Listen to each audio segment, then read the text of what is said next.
Mass protests across Georgia against the government's decision to suspend EU accession talks enter a second week. Thousands of Romanians participate in a pro-Europe demonstration in the capital Bucharest as the presidential runoff nears. As France waits anxiously, President Emmanuel Macron met with political leaders to choose a new prime minister to form a government of general interest. Mass protests across Georgia against the government's decision to suspend negotiations on joining the European Union have entered a second week. Police have cracked down on protesters with increasing force, using water cannons and tear gas to try to break up the nightly rallies. More than 300 protesters have been detained and over 100 people have been treated for injuries. We fight for our freedom, and this is a main a fight for us. If we're not going to be the part of the European Union, and if we're not going to be free from the Russian, the oppression, then I don't think that who we're going to be in this world. The ruling Georgian Dream retained control of parliament in the disputed 26th of October election, a vote widely seen as a referendum on Georgia's EU aspirations. The opposition accused the governing party of rigging the vote with the help of neighbouring Russia to keep the Moscow-friendly Georgia Dream party in power. But the protests against the election became angrier and spread beyond Tbilisi after the decision last Thursday to put EU accession talks on hold until at least 2028. That was in response to a European Parliament resolution that criticised the elections as neither free nor fair.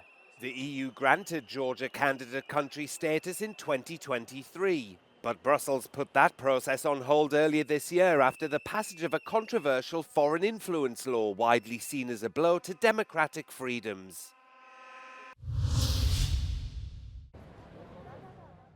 More than 4,000 Romanians participated in a pro-Europe demonstration in a popular square in downtown Bucharest.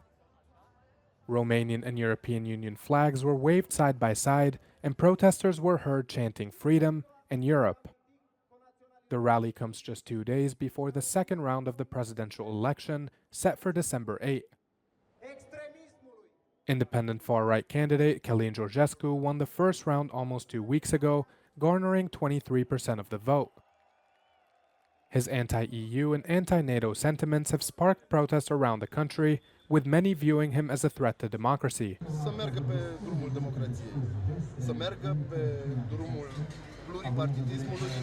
al alegerilor libere.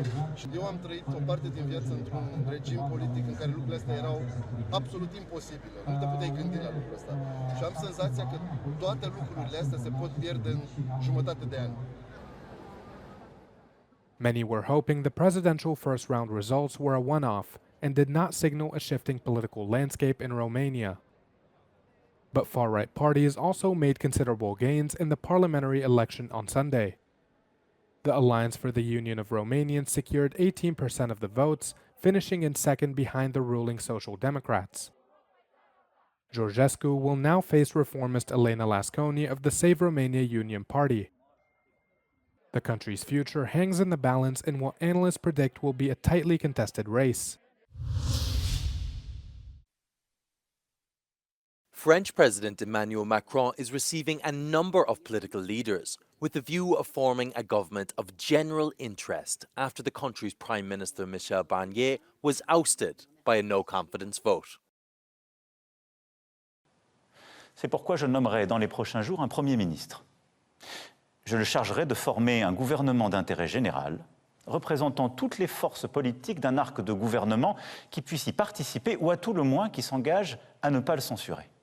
Public sector workers staged strikes across France to demand increased funding and staffing for public services, as the country waits to see who will replace Barnier and solve the enormous social issues facing the country. Macron also invited socialist leader Olivier Faure to the Élysée in a potential attempt to create distance between the left-wing coalition which took power in recent elections. Il y a eu une formation qui est arrivée en tête, nettement, le nouveau Front populaire. C'est une coalition. Elle a eu une candidature. Cette candidature est maintenue. Je suis assez lucide pour me rendre compte que 3 mois de M. Barnier, c'est-à-dire en fait 3 mois de blocage par M. Macron, qui revient comme si Rien n'avait été voté par les Français. Il revient, il vous propose la même politique. Nous la combattons, il nous met un 49-3. Nous sommes obligés de faire la censure. Et la censure est votée. Barnier and other ministers will remain in power to act as a caretaker government until the appointment of new ministers.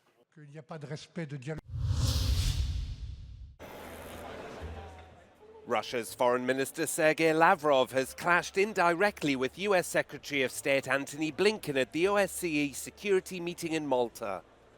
Lavrov accused the West of reviving the Cold War and provoking a direct conflict with Russia. He said US actions were driven by a desire to return NATO to the political spotlight. Blinken, who spoke after Lavrov left the room, put the blame for escalation in the region back on Russia. He cited the deployment of North Korean forces in Europe, the use of an intermediate-range ballistic missile to attack Ukraine, and Russian attacks on Ukraine's energy infrastructure.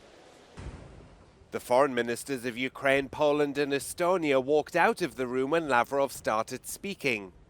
Before leaving the podium, Ukraine's Foreign Minister Andriy Sybiha called Lavrov a war criminal.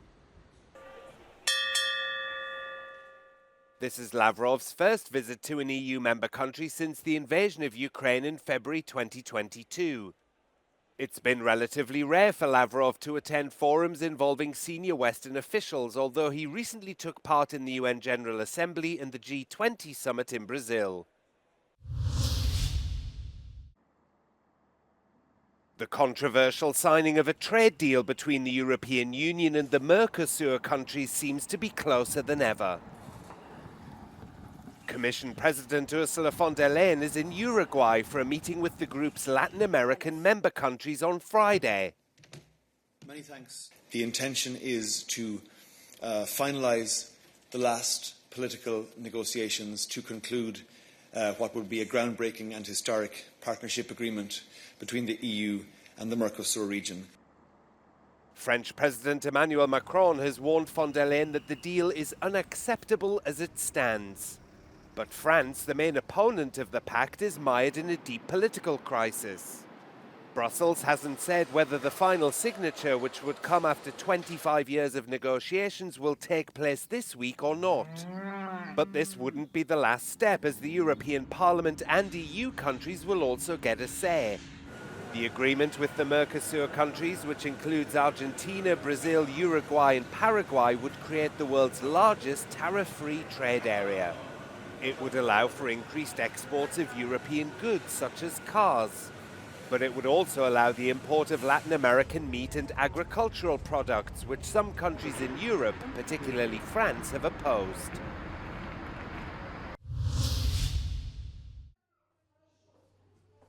Taken from homes, detained for months and subjected to intense propaganda before coerced adoption.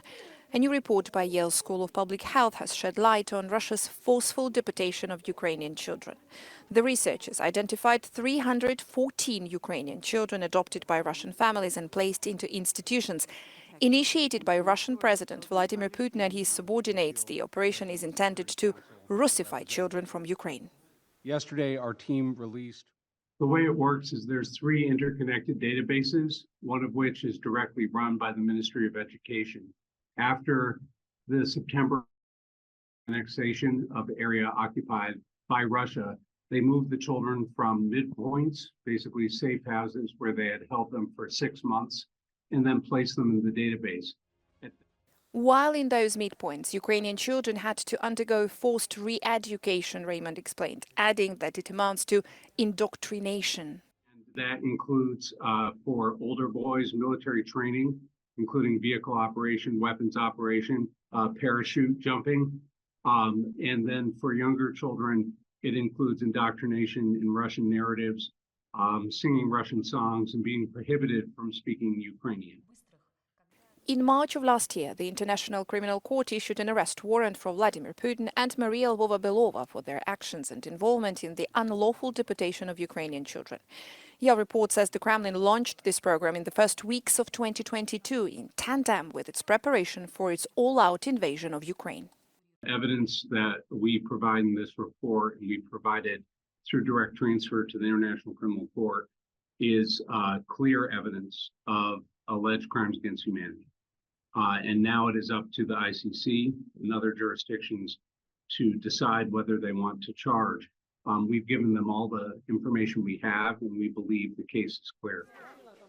The situation might get even worse, as around 1.5 million Ukrainian children who still live in occupied areas of Ukraine remain at high risk of being forcefully deported to Russia. Kosovo's Prime Minister Albin Kurti claims their security forces have doubled in size, with plans to transition into a national army by 2028. Tensions with Serbia have risen following explosions Kosovo blames on Serbia, despite a lack of evidence. Kosovo, which declared independence in 2008, remains unrecognized by Serbia. The defense minister has announced they are working to open a state-owned ammunition factory.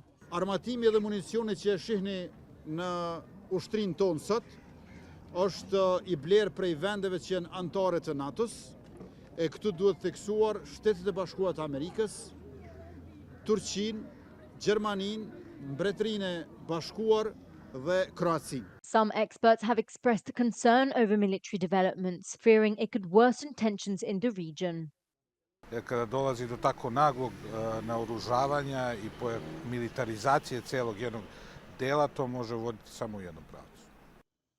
Kosovo's security forces are advancing their capabilities by acquiring armored vehicles, drones and anti-tank missiles. The government claims their military development is for defense purposes and will only act in coordination with their allies.